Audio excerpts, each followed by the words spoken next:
Once we get offers on your home, that's when the fun begins. Okay, it can be stressful if you don't get the amount you were hoping for, but don't worry. That's why you hired a good negotiator like me. Hi, I'm Julie Holzenbeck, your Central Alabama real estate specialist. I'm a certified negotiation expert. There are only 3% of agents across the nation that have this credential, which I find alarming because knowing how to properly negotiate on your behalf is essential, not only to getting you the most amount of money on your home, but also for negotiating the best terms. Once we receive offers on your home, there are a few essential components that need to be done prior to meeting with you to discuss the offers. We vet all of the buyers by calling the agent and lender and making sure that the buyer is truly qualified. We verify funds, ask critical questions, and find out how motivated and in love with your property the buyer is, and so on. During this process, we are also getting to learn about the buyer's agent and the lender to see how much experience they have, if they've educated the buyer, and to get an idea as to how they're going to be to work with. Believe it or not, the buyer's agent is just as important to ensuring the deal will close as the buyer's qualification. After vetting the buyer,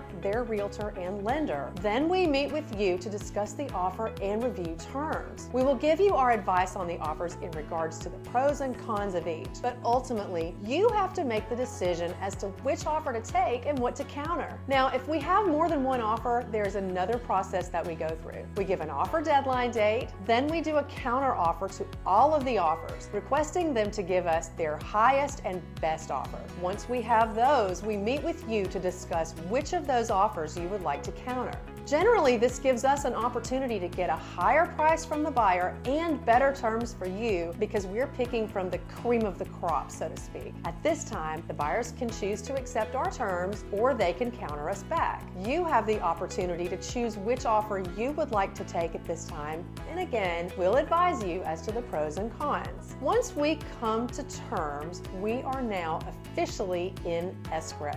Watch the next video to understand what happens and what to expect regarding timelines, etc. And understand that in most cases, if you're dealing with a loan, the average time frame to close on a home is about 30 days, give or take. But if you're dealing with cash, you can close in as little as 3 days, but 7 is more realistic. I'm Julie Holzenbeck, eXp Realty, your Central Alabama real estate specialist.